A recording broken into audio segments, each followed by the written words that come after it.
La ville d'Auvers-sur-Oise est une ville qui est connue dans le monde entier puisque c'est un foyer artistique.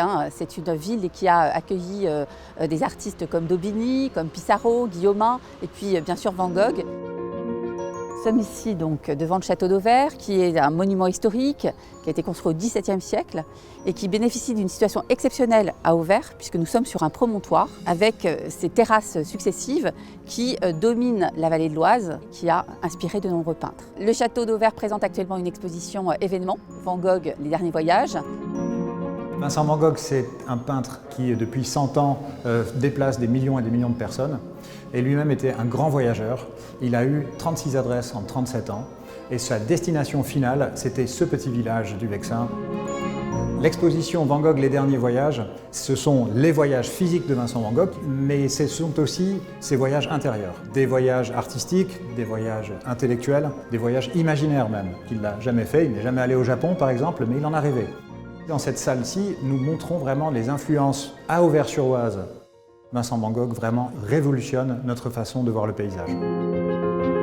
Ici, à ma gauche, on a le champ de blé sous un ciel orageux, qui est un chef-d'œuvre absolu de l'histoire de l'art, que Vincent Van Gogh réalise en représentant essentiellement sa solitude. Parmi les œuvres aussi très très importantes de la période, nous avons le paysage au crépuscule avec le château d'Auvers, château dans lequel nous nous trouvons en ce moment, là, derrière cette petite fenêtre. Maintenant, nous nous trouvons dans la salle consacrée au séjour en Arles de Vincent Van Gogh. Il explore toutes les facettes de la ville, crée de nombreux chefs-d'œuvre et bien sûr les tournesols célèbres qui nous présentent plus que des fleurs, en fait qui symbolisent toute une humanité obligée de vivre ensemble en dépit de toutes leurs différences. En 1890, lorsque Vincent Van Gogh vient à Auvers-sur-Oise, il sait qu'il marche sur les chemins des plus grands peintres. Par rapport à tous ces grands peintres qui ont fréquenté ce village, eh bien, il les éclipsera tous.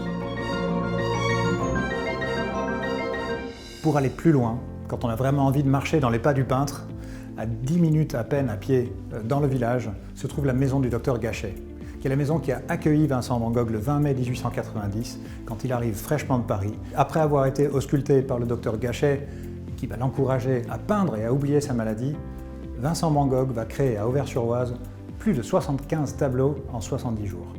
Le docteur Gachet va lui expliquer qu'il faut qu'il travaille le plus possible pour oublier sa maladie. Vincent Van Gogh se met au travail, ici même dans ce salon.